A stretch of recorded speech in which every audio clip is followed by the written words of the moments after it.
Welcome guys to a brand new video where today we're going to go over a Sukuna build. This is my armor. I have Vow of Ceaseless Slashes, which you get from exchange event, and Ceaseless Slashes is a premium, so if you're going to want to get Spatial and Ceaseless Slashes, you're going to want to get premium. Sadly, not only is this game RNG, it can also be pay to win, so do keep that in mind. Now with the build, um basic amount of strength, basic amount of health, because with this there's two builds that you could do with Sukuna. You can do a Meguna and 15 finger Sukuna type build, or you could do a Heian Sukuna type build. In this case, as you could see, we're doing a Meguna and 15 finger Sukuna type build. And reason why is because of the maximum we're going to use, maximum Black Flash beatdown. And what I use this for is to replicate, Sukuna's, let's say Sukuna doing a nice combo and he's doing close range sashes and then he's gonna end with a Black Flash. That's what I kind of think about it in my mind. And it's good in Malevolent Shrine because while everyone else is getting hit, let's say you hit one guy in a cutscene and that cutscene lasts a while, so everybody else is gonna be in getting hit by slashes during the duration of time, right? And then I have Shockblade to act like Sukuna, grabbing somebody in the face and then hitting them in a way after doing cleave. Spiteful Blows is to replicate Sukuna hitting somebody up in the air and then kicking them back down. And then I could say the blood you activate after you hit them down could be maybe a slash that stuns them. Soul King, Dismantle Soul, I kind of think about in my head as like a bunch of close range dismantles.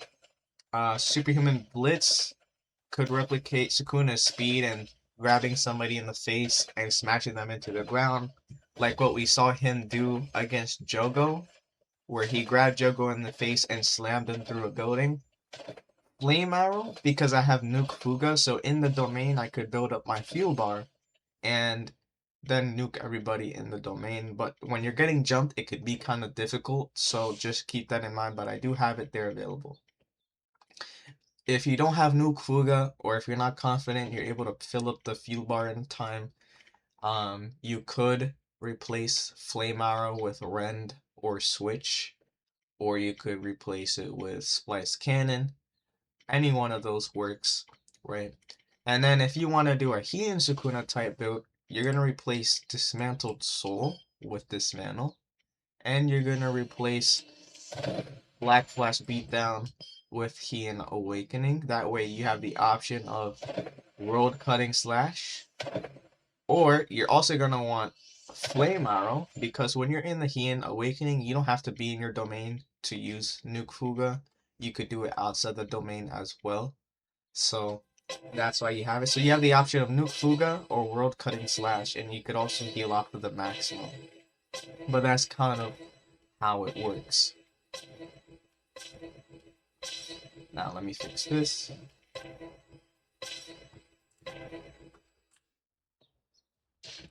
Now, what am I missing? I have the armor. Infinity Piercer is a good weapon. It's my default weapon. But what would go well with this as well, if you have it, is Electric Staff, because it scales off of your technique, and as you can see, my technique is 602. And let's say you land Shockblade, it hits them away, you're able to use the X move from Electric Staff to hit them from a distance. So that's nice, and then the Z is a good combo extender. But again, I default to Infinity Piercer. So here with the stats, starting off with health, I have a basic amount of health as you can see. With my focus, I have points into my Black Flash damage. I have an extra focus token to make space for my Nuke Fuga. I have lock-in so I can gain focus tokens faster than usual, because you want to land all 3 Black Flashes as fast as possible to make use of your maximum. I have total concentration, 30 points into that. That way every time I land a Black Flash for 10 seconds, I get 5% damage buff and my cooldowns are 10% shorter.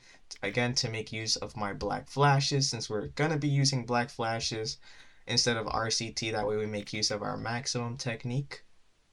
And now to go to our technique, I have Barrier Mastery, that way my domain lasts 30 more seconds and I could use it while um getting hit, I like to confirm my domains while I'm getting hit by a long end lag move, like for example D4 and Fist or Floor Strike. Reason being is because a lot of people use supersonic dashes to escape the domain radius, so I usually confirm my domain by either waiting till they hit me, or I have a stun move like from Plant Manipulation, the Flower Field, to stun them and confirm my domain. And there's also Metal Rain that's also good for confirming domains.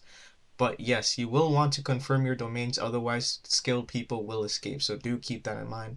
I also have Hollow Wicker Basket, since of course Sukuna had Hollow Wicker Basket. Now with strength, I have a basic amount of strength, and uh, since we're focused on landing black flashes, we're not going to use Rising Kick to hit the opponent away. Rising Kicks for RCT, that way we make space to use RCT. So I have Spin Kick instead, which gives a fragile state. It's black flashable and it's combo extending. So that's what I do for my stats. Another thing, there's multiple ways you go about with combo starters. Like, you've got Red Transmission, you've got Shock Blade, you've got Don't Blink, you've got Keyframe Kick. All those are nice and they have their own kind of niche in them, right? Here's the only thing I'd say against certain players, you're gonna notice the builds I give you are good, right? But when you start fighting a good player, you can't just dish out the moves and hope for the best. But aside from that, this is the Sukuna build, both for the Heian transformation and the regular Maguna one. Of course, this is subject to change whenever they add the 10 shadows. I'm excited to see what they do with that. But I'm guessing the reason why it's been 2 years and they haven't released it is because we would like it to be autonomous, I would guess, is what they want to have or would like to have, but the issue is the NPCs in this game are kind of dumb. So if you have an NPC that acts like, well, if you have Maharaga that just stands there for a while, which a lot of the NPCs do sometimes, it's not gonna help you out. It's gonna be a waste of a max scroll. So I imagine they're gonna have to take a direct approach where, let's say with Divine Dogs, it'll be like a move that you launch the dog forward in a straight line, let's say, and then Maharaga is something that you transform into and control rather than it being something that fights alongside you. So keep that in mind. So I'm guessing that's why they haven't done anything for soul, curse manipulation or 10 shadows. And another thing is too, I hope they make it able so that you could toggle Mekamaru's arms, because while they look nice for certain things, when you're trying to play as Sukuna, you don't want this because this kind of looks not so good for this. So I hope they make that toggleable, right? But yeah, I hope you guys enjoy the video. I know it's been a while. I've just been one trying to gather, the best build. I've been testing around with stuff. And then also, of course, staying off the game a little bit because it's been 2 years playing this. Not exactly every day, of course not, but it gets repetitive. It is a repetitive game, so I do take my breaks sometimes away from it. That way I don't get sick of it. But yeah, I hope you guys enjoy this video and I'll see you guys next time.